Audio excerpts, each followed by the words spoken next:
આ દોષથી ઘણો જ દુઃખ પામ્યો.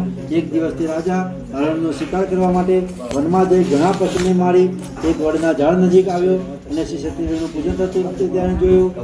આ પૂજન ગોપગણ એટલે ગોવાળિયાઓ પોતાના ભાઈબંધ સાથે ભક્તિથી કરતા હતા. તે જોઈને પણ રાજા તેમની પાસે ગયો નહીં અને તેમ દૂરથી તેણે નમ્રતાથી નમસ્કાર કર્યા નહીં. તો પણ એ ગોપગણોએ પૂજા કર્યા પછી પ્રસાદ રાજાની પાસે મૂક્યો. પ્રસાદ મૂકીને બધા પાછા આવ્યા અને પ્રસાદ ખાઈ પરમ આનંદમાં રહ્યા. આ બાજુ રાજાએ પ્રસાદ ન લેતા ત્યાં જ રહેવા દીધેલો.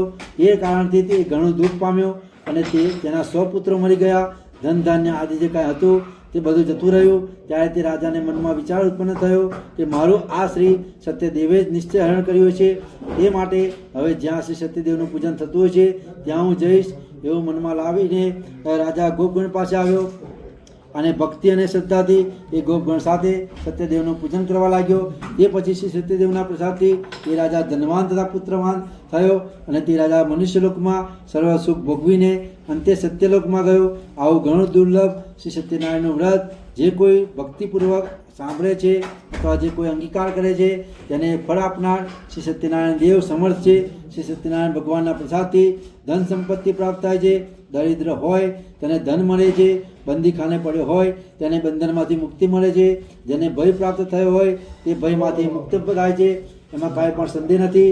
શ્રી સત્યદેવનું વ્રત કરનાર માણસ આ લોકના વિશે સર્વે સુખ ભોગવીને અંતે સત્યપુર એટલે કે વૈકુંઠમાં જાય છે. સુતજીએ બ્રાહ્મણોને શ્રી સત્યનારાયણનું આ વ્રત કહ્યું અને આ વ્રત કરવાથી બધા દુઃખોમાંથી માણસ છૂટી જાય છે.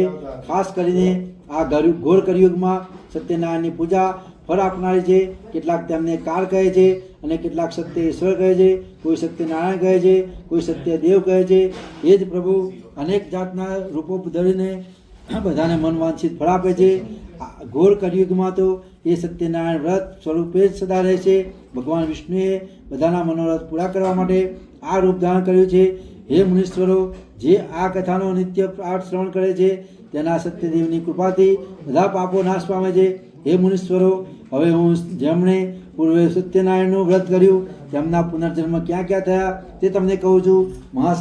બુદ્ધિશાળી સતાનંદ નામનો બ્રાહ્મણ સત્યનારાયણનું વ્રત કરવાથી બીજા જન્મમાં સુદામા નામનો બ્રાહ્મણ થયો. તે જન્મમાં ભગવાન શ્રી કૃષ્ણનું ધ્યાન ધરીને મોક્ષને પામ્યો. લાકડાના ભાડાવાળો ભીલ સત્યનારાયણનું વ્રત કરવાથી બીજા જન્મમાં ગૃહરાજ નામનો રાજા થયો. તે જન્મમાં શ્રીરામ ભગવાનની સેવા કરીને મોક્ષને પામ્યો. ઉલ્કામુક નામનો રાજા સત્યનારાયણનું વ્રત કરવાથી બીજા જન્મમાં દશરથ નામનો રાજા થયો. તે જન્મમાં તે શ્રી રંગનાથ ભગવાનની પૂજા કરીને તેથી વૈકુંઠમાં ગયો. ધર્મિષ્ઠ અને સત્યનિશ્ચય સાધુ નામના વાણિયાએ સત્યનારાયણનું વ્રત કરવાથી બીજા જન્મમાં મયુરધ્વજ નામનો રાજા થયો. એ રાજા પાસે ભગવાને અડધું શરીર માગ્યું અને પોતાનું અડધું શરીર કડવત વડે વેરાવીને ભગવાનને અર્પણ કર્યું હતું અને મોક્ષને પામ્યો હતો. સુગંધદ નામનો રાજા પહેલાં સત્યનારાયણનું વ્રત કર્યું હોવાથી તે બીજા જન્મમાં સ્વયંભૂ મનુ થયો. તેણે પોતાની પ્રજાને સુખ આપીને ભગવાનની ભક્તિ કરી અને અંતે વૈકુંઠ ગયો. ઇતિ શ્રી સ્કંદ પુરાણે એવા ખંડે સત્યનારાયણ કથાયામ પંચમો અધ્યાય પૂર્વ સત્યનારાયણ દેવ કી જય. અચ્યુતં કેશવં રામનારાયણ કૃષ્ણ દામોદરં વાસુદેવ હરિ કેશવં માધવં ગોપિકા વલ્લભં સુધાનકી નાયકં શ્રી રામચંદ્રં ભજે. બોલો શ્રી સત્યનારાયણ દેવ કી જય. ગે આવજો જોગલા ધારી મારે ગે આવજો જોગલા ધારી મારે ગે આવજો જોગલા.